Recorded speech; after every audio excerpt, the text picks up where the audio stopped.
ką tu bedirbtum, ir kur tu begyventum, tu būsi laimingas, jeigu tu į savo gyvenamąją vietą, į savo vietovę žiūrėsi su meile.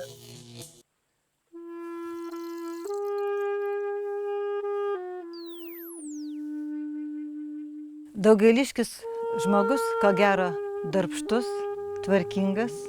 Paprastučiai, nuoširdus žmonės, sakyčiau, irgi kaip ir visi lietuviai. O šiaip taigi visi aukštaičiai yra geraširdžiai, atlapaširdžiai, vaišingi, svetingi.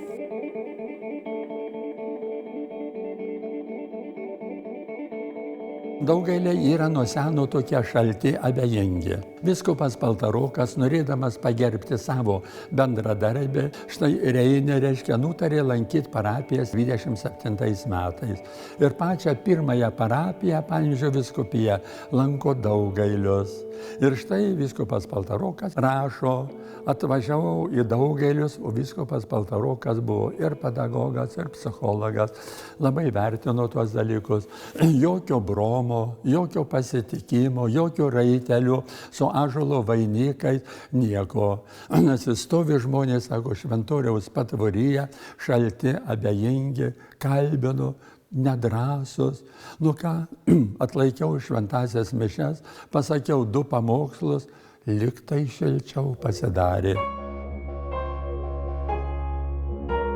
Dvarą, kurį valdė Daugėlas, dalį dvaro žemių išdalinus valstiečiams, čia šitoje vietoje ėmė kurtis miestelis. Turim tiesiog atskiras grupės žmonių, tai būtų dvasininkai, tai būtų valstybės tarnautojai, tai būtų kultūros veikėjai, rašytojai, menininkai, tai būtų ir diplomatai, laisvės gynėjai. Be abejo, ryškiausia tai yra, ko gero asmenybė, tai yra arkivyskupas Mečislovas Reinys. 11 vaikas šeimoje.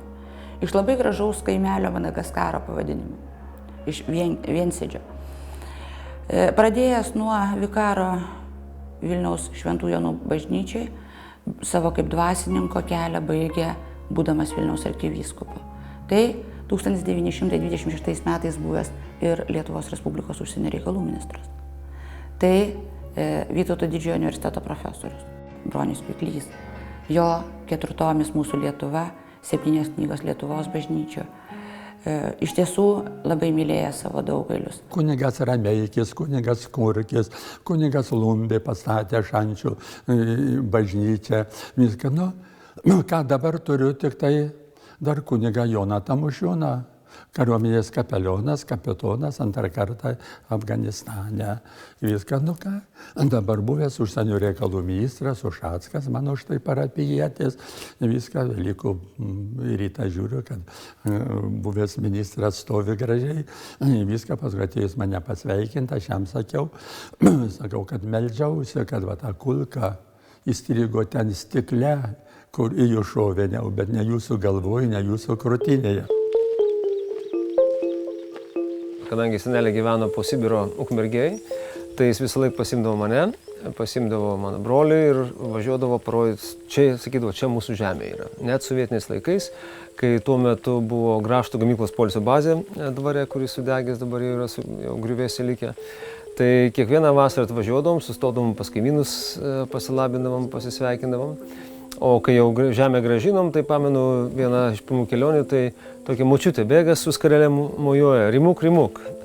Manė, kad čia mano tėvas, o čia aš buvau. Tai jinai apsikabino, pabučiavo mane, tai jinai dirbo pas senelį dvare prieš pat ištrėmimą ir prižiūrėjo, kaip tik ir augino mano tėvuką ir jo seserį. Istorinė prasme, senelių šeima ir mano tėvas ir visa Ušackų šeima buvo ištremta pirmų traukinių 41 metais, birželio 14 dieną. Iš čia kaip tik iš dvaro ir norėjusi kažką tai čia palikti ir pastatyti. Kai atvažiavom čia, žiūrėjom kur.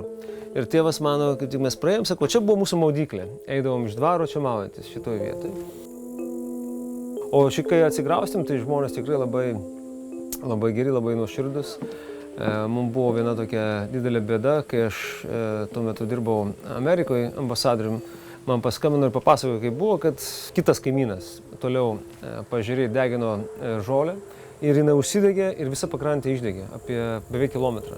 Tikrai bajoriškiečiai bėgo patys su drabužiais, su kaldrom, su grėbliais, gesino žolę, kad tik tais nesudegtų mūsų namukai. Ačiū Dievui, kad va, tas keliukas, kai važiuoji, tai jisai ir sulaikė mano kartą. Ar ypatingai jaunimas praranda tą istorinės perspektyvos suvokimą. Ir kai žmonės dalyjasi savo atmintim, o kaipgi buvo sovietiniais metais, o kaipgi buvo prieš tai ir kaip dabar žymiai geriau kiekvienas iš mūsų gyvena, tokiais buitiniais pavyzdžiais tikrai labai pamalonina ir paskatina ypač mano vaikams. Senelis mūsų čia gyveno, Grigorijus toks Babachinas. Tai va čia jo žemėje stovi cerkvieta. Sunkus buvo labai gyvenimas ūkininko. Mano senelis buvo gana pasiturintis. Jeigu skaitant žemės, jis turėjo virš 100 hektarų. Buvo didelis kaimas čia, apie 10 turbūt sodybų buvo. Gal net ir daugiau aplinkui čia visur.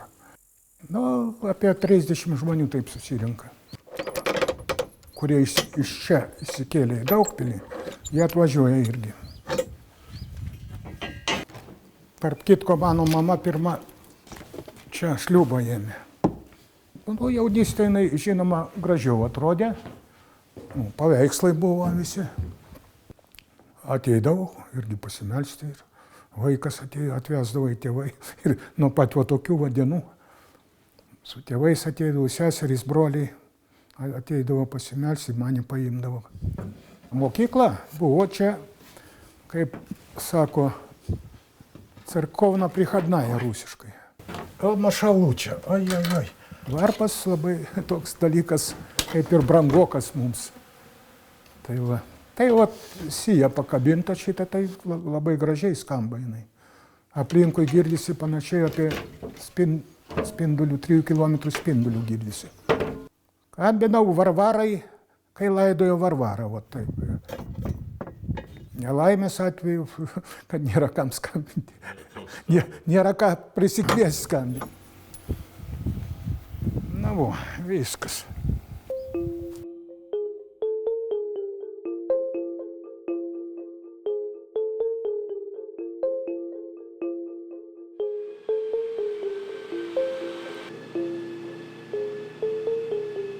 Šito krašto literatūrinės tradicijos tikrai yra senos, gilios ir labai ryškios. Čia yra Antanas ir Motiejus Miškiniai. Šalia Gaidžiuose tai yra ir Pulgis Andriušis, ir Tilvytis Žalvarnis, ir yra Šiožinių kaimas netoli, kur Jonas Šiožinis, ar Šiožinys, kaip mes sakom, aukštaičiai. Tai yra ryškios ir Aukštaitijos ir Lietuvos literatūros žvaigždės.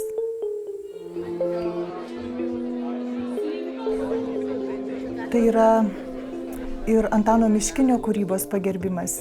Ir tiesiog ta premija ir yra įvardyta už aukštaitiškos dvasios puoselėjimą poezijoje. Galbūt tai yra neapčiuopiamas dalykas, bet vis tiek jis yra.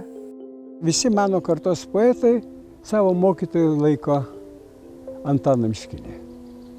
Ir Marcinkevičius Justinas, ir Maldonis, ir Širvys, ir taip. Ir pats Antanas Miškinis bėgdavo sakyti, kad egzistuoja tokia Rytų Aukštaitijos poetinė mokykla. Ir jos pagrindėjai yra 3 garsus Antanai. Tai Antanas Strazdas, Antanas Baranauskas ir Antanas Vienažindys. Mes galim pridėti jau ir Antanas Miškinis. Monsinjoras Baltuška man sako, tai dėkui tau, kad parodė vienu metu tiek poetų. Tu žinai, sako, kaip žmogui yra pamatyti svarbu gyvą poetą. Eilėraščių žinom, knygas matom, o čia žmogus yra atvažiavęs, vienas, kitas, trečias. Ir jis tada kaip tik papasakojo, kaip jaunystėje jam parodė Mykolaitį Putiną Kaune ir kaip jisai sako, aš vaikščiau paskui jį gatvėmis apstulbęs, kadangi mačiau gyvą poetą. Tikrą.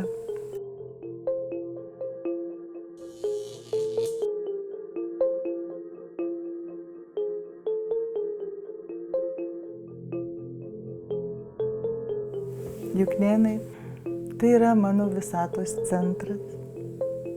Tai yra mano senelių, tėvų žemė, tai mūsų kapeliai, mūsų aukštaitiška dvasia, kalba, tarmė, jaunystė. Seniūnijos 3 kaimai - Radeikiai, Juknėnai ir Daugaliai - turi garsius slidininkus. 80% komandos narių yra Daugalių mokyklos mokiniai. Šitos komandos sudėtyje yra atstovų, kurie yra Lietuvos nacionalinės rinktinės sudėtyje ir jaunimo bei jaunučių rinktinės sudėtyje. Atstovauja Lietuvai įvairaus lygio varžybose, kalbant apie pasaulio jaunimo čempionatus ir kalbant apie Europos jaunimo olimpinis festivalius. Sportas tai man dienos ritmas, aš jau pripratus, atsikeliu anksti, treniruotė, popiet treniruotė. Ryžto tikrai jiems netrūksta, todėl kad jų gyvenimo sąlygos yra sunkesnis ir tas gyvenimas juos užgrūdina jau nuo mažų dienų.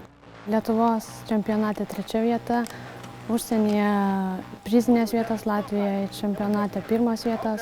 Jie nėra prastesni iš tiesų negu miesto vaikai, jie galbūt nuoširdesni yra, bet jų yra socialinės sąlygos šiek tiek prastesnės, todėl, sakykime, mokytojų, pedagogų, trenerių uždavinys jiems padėti. Svarbiausia tai turėti norą ir tada viskas ateina su laiko. Slidinėjimas yra tokia sporto šaka, kur pritraukia labiausiai sugrūdinusius žmonės. Mums labai mažai reikia prietaisų jėgai ir ištvermei ugdyti, mes visą laiką būnam lauke.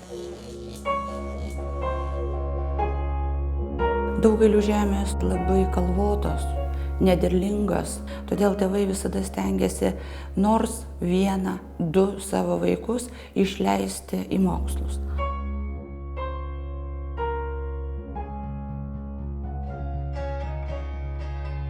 Labai smagu, kada ir šiandien, ypatingai kada vyksta miestelio šventės, kai kurie užsuka pasižiūrėti, o ką dar naujo įsigijat, kas dar čia, kuo čia praturtėjo tas mokyklos muziejus. Ir atsiliepimų knygą jūs galite rasti. Įrašus ne tik tai lietuvių kalba, bet ir rusų, anglų, netgi kinų kalba. Daugaliai ir Utena, tai kaip ir Lietuva, man čia gera. Tai yra mano kraštas, mano žemė, mano gyvenimas. Aš stengiuosi būti ir Utenos krašto ambasadoris, kur bebūčiau - Amerikoje, Anglijoje ar Afganistane.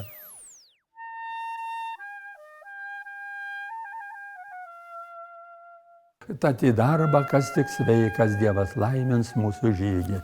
Teka saulė, gražus laikas, atsibuskime užmygę.